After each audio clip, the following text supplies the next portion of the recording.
from the Scripps Studios, this is 10 News. Hello, I'm Jim Patton with this 10 News update. A shootout with police in Logan Heights caught on camera, multiple shots fired. Police say some of them by the suspected shooter.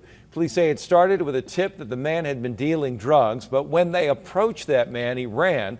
Police say there were several commands given ordering the man to drop his weapon before any shots were fired. Man's injuries are not believed to be life-threatening. The homicide team will conduct the initial investigation, and then it will be reviewed by the district attorney's office. Well, today, community activists will ask the city to stop using and installing these smart street lights. They call these an invasion of privacy.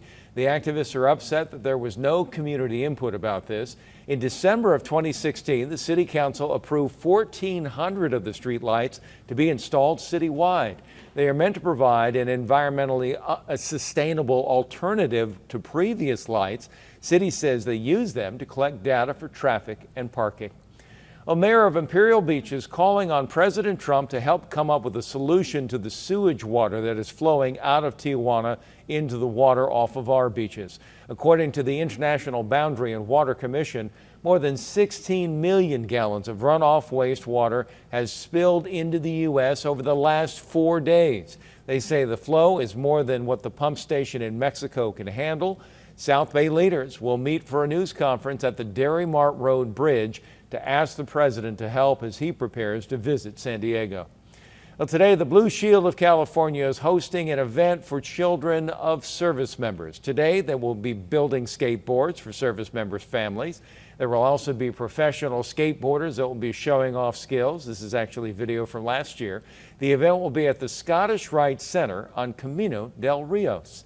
Time now to get a check on the weather. Megan, how's it looking? It's going to be cooler today by about 2 to 4, maybe 5 degrees in some spots. Highs topping off mostly in the mid-70s for the coast and mountains, mid-80s inland and low 100s in the deserts. It will be dry and pretty gusty over the next few days, especially by Thursday out in the mountain and desert areas, which will elevate the fire danger there.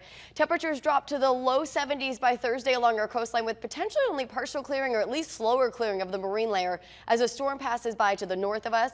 Low 80s tomorrow inland, 70s by Thursday, rebounding back into the mid-80s for the weekend, which is the final days of summer. Jim?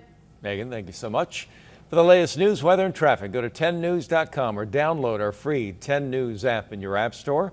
For 10 News, I'm Jim Patton.